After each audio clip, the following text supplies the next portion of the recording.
ഇത്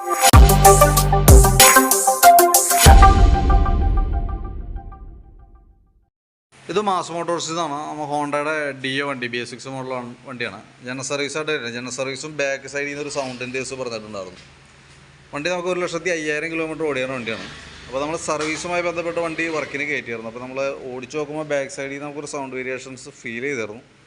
അപ്പോൾ നമ്മൾ ഡീറ്റെയിൽ ആയിട്ട് ചെക്ക് ചെയ്യാനുണ്ടാവും. ബാക്ക് ബ്രേക്കൊക്കെ നമ്മൾ ക്ലീൻ ചെയ്യാൻ വേണ്ടി അയച്ചാണ്. കമ്പനി ലൈനറാണ് നമ്മൾ കിടക്കുന്നത്. അപ്പോൾ ബ്രേക്ക് ക്യാമിൻ്റെ ഭാഗത്തും ബ്രേക്ക് ലൈനർ നമുക്ക് അത് തന്നെ മതി. ഈ ക്യാമിന് എന്താ പറ്റിയെന്ന് വെച്ചാൽ ക്യാമ് നല്ല രീതിയിൽ പ്ലേ കാണിച്ചുകൊണ്ട് ഉണ്ട്. ഇവിടെ നോക്കുമ്പോൾ അറിയാം ഇത് എത്രയും പ്ലേ ആണ് ക്യാമിന് വന്നേക്കുന്നത്.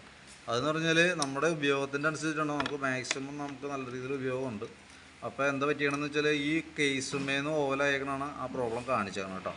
അപ്പോൾ നമുക്ക് എന്തെങ്കിലും ഒരു വാഷ് എന്തെങ്കിലും ഇട്ട് തൽക്കാലം അഡ്ജസ്റ്റ് ചെയ്യാൻ പറ്റുമോ നോക്കാം. ചെറിയൊരു സൗണ്ട് ഇതുമായി ബന്ധപ്പെട്ട് എന്തെങ്കിലും കാണിക്കും കേട്ടോ. നമുക്ക് പിന്നെ അതിൻ്റെ എയർ ഫിൽറ്ററിൻ്റെ ഭാഗത്ത് നമ്മൾ ചെക്ക് ചെയ്യാനുണ്ട്.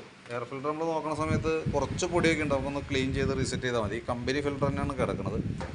ക്ലച്ചിൻ്റെ ഭാഗം നമ്മൾ ചെക്ക് ചെയ്യുന്ന സമയത്ത് നമുക്ക് ആ സൗണ്ട് കാണിക്കുന്നതിൻ്റെ റീസൺ എന്ന് പറഞ്ഞാൽ ഈ ക്ലച്ച് ഷാഫ്റ്റിൻ്റെ ബെയറിങ് പോയേക്കാണ്. ഇവിടെ നോക്കുമ്പോൾ നമുക്ക് ഇങ്ങനെ നോക്കുമ്പോൾ ഇതിനകത്ത് കറക്റ്റായിട്ട് കിട്ടണില്ല. വീഡിയോയിൽ നമ്മൾ നോക്കുമ്പോൾ കറക്റ്റായിട്ട് കിട്ടില്ല. പക്ഷേ ഇതിന് ഈ ഷാഫ്റ്റിൻ്റെ ബെയറിങ് ഉള്ളിൽ പോയേക്കാണ്. ആ ബെയറിങ് മാറ്റണമെന്നുണ്ടെങ്കിൽ നമുക്ക് ഗിയർ ബോക്സ് സൈഡ് ഫുള്ളായിട്ട് അയക്കണം. അതിൻ്റെയാണ് ആ ചെറിയൊരു സൗണ്ട് വേരിയേഷൻസ് സ്റ്റാർട്ട് ചെയ്തത്. അപ്പോൾ ഇത് ആരംഭമാണ്. കൈയോടെ തന്നെ അത് അഴിച്ച് നമുക്ക് നോക്കി ആ ബെയറിങ് മാറ്റി വിടണമായിരിക്കും ഏറ്റവും സേഫ്. കാരണം എന്ന് വെച്ചാൽ അതല്ലെങ്കിൽ ഈ കൂടുതൽ പോണതിൻ്റെ അനുസരിച്ച് അതിൻ്റെ ഉള്ളിലുള്ള വീലുകളെല്ലാം തന്നെ കംപ്ലൈൻ്റ് ആവും.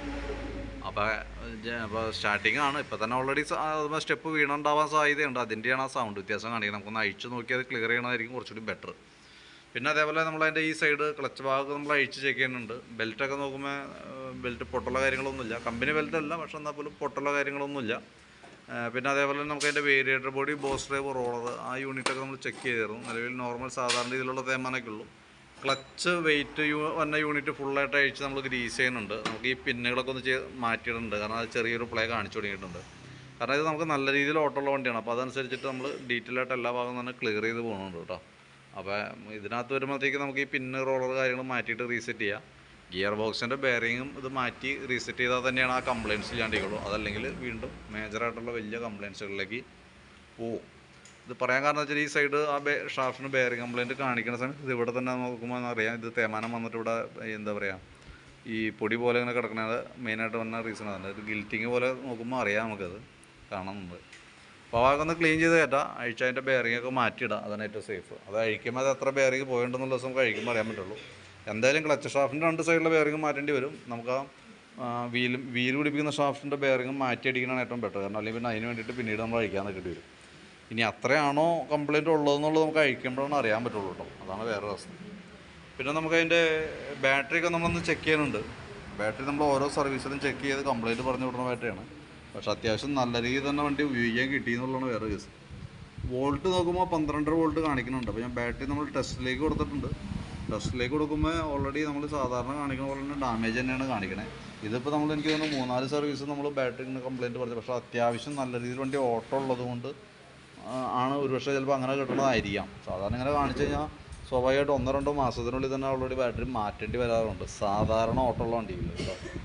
അപ്പോൾ ഇതെന്തെങ്കിലും സംഭവം നമുക്ക് മുതലായിട്ടുണ്ട്. എന്തെങ്കിലും കംപ്ലയിൻറ്റ് കാണിക്കുമ്പോൾ മാറ്റിയാൽ മതി. സെൽഫിൻ്റെ കംപ്ലയിൻറ്റ് വരാം കേട്ടോ. പിന്നെ അതേപോലെ തന്നെ നമുക്ക് അതിൻ്റെ ടയറുകൾ ഫ്രണ്ടിലത്തെയും ബാക്കിലത്തെയും ടയർ മോശമാണ്. ഫ്രണ്ട് ടയർ നമുക്ക് ഈ സൈഡ് ഗ്രൂവ് നോക്കണ്ട, സെൻറ്ററിലൊന്നും പെടുത്തില്ല. അതിൻ്റേതായിട്ടുള്ളൊരു പാളിച്ച, ഒരു കംഫർട്ട് കുറവ് നമുക്ക് വണ്ടി ഓടിക്കുമ്പോൾ നമുക്ക് ഫീൽ ചെയ്യുന്നുണ്ട് കേട്ടോ. പിന്നെ അതേപോലെ തന്നെ സ്പാർക്ക് പ്ലഗ് നമ്മളൊന്ന് അഴിച്ച് ക്ലീൻ ചെയ്തിടുന്നുണ്ട്. വേറെ പ്രോബ്ലമൊന്നുമില്ല. എൻജിൻ ഓയിൽ ഈ ഇടയ്ക്ക് നമ്മൾ മാറ്റിയായിരുന്നുണ്ട്. അപ്പോൾ അതുകൊണ്ട് നമുക്ക് ഓയിൽ ചേഞ്ചിൻ്റെ കേസ് വന്നില്ല. നിലവിൽ ജനറലായിട്ടുള്ള സർവീസാണ്. അതിന് പുറമെ നമുക്ക് വേണ്ടത് ആ ഗിയർ ബോക്സ് അഴിക്കേണ്ടി വരുന്നുണ്ട് ബെയറിങ് കാര്യങ്ങൾ മാറ്റുന്നതിന് വേണ്ടിയിട്ട്. അപ്പോൾ അതും പിന്നെ ഈ പറഞ്ഞ രീതികളെ ഉള്ളതെന്ന് പറഞ്ഞാൽ നമുക്ക് അതിൻ്റെ പിന്ന് ക്ലച്ചുമായി ബന്ധപ്പെട്ട പിന്ന് കാര്യങ്ങളൊക്കെ ഒന്ന് മാറ്റി റീസെറ്റ് ചെയ്ത് വിടണമെന്നുള്ളൂ. അപ്പോൾ അതിൻ്റെ ഒരു എസ്റ്റിമേറ്റ് നോക്കിയിട്ട് ഏകദേശം ഒരു എസ്റ്റിമേറ്റ് പറയാം. ഗിയർ ബോക്സിൻ്റെ ഉള്ളിലത്തെ കൃത്യമായിട്ട് അഴിക്കുമ്പോഴാണ് നമുക്ക് അറിയാൻ പറ്റുള്ളൂ. എന്നാലും പ്രത്യക്ഷത്തിൽ വരാൻ സാധ്യതയുള്ള ബെയറിങ്ങുകളൊക്കെ ഉൾപ്പെടുത്തിയ ഒരു എസ്റ്റിമേറ്റ് ഞാൻ പറയാം. നോക്കിയിട്ടൊന്ന് റിപ്ലൈ ഇടാം. അതനുസരിച്ച് നമുക്ക് വർക്ക് കംപ്ലീറ്റ് ചെയ്യാം. ക്ലച്ച് അഴിക്കുമ്പോൾ സ്വാഭാവികമായിട്ട് നമുക്ക് വൈകുന്നേരത്തേക്കൊക്കെ തീരുള്ളൂ. കാരണം ഞാൻ ഗിയർ ബോക്സ് അഴിക്കും കേട്ടോ. നോക്കിയിട്ടൊന്ന് പറഞ്ഞാൽ മതി. അതനുസരിച്ച് എന്തെങ്കിലും വൈകിട്ടത്തേക്കും വർക്ക് കംപ്ലീറ്റ് ചെയ്യാം. കാരണം എൻ്റെ ബെയറിങ് എന്തെങ്കിലും ഷോർട്ടേജ് കാര്യങ്ങൾ ഉണ്ടോ എന്നുള്ളതാണ് സംശയമുള്ളൂ. നോക്കിയിട്ട് എന്തെങ്കിലും പറയാം. ഒന്ന് വീഡിയോ ഉണ്ടെങ്കിൽ ഒന്ന് റിപ്ലൈ ഇട്ടേ. ഓക്കെ.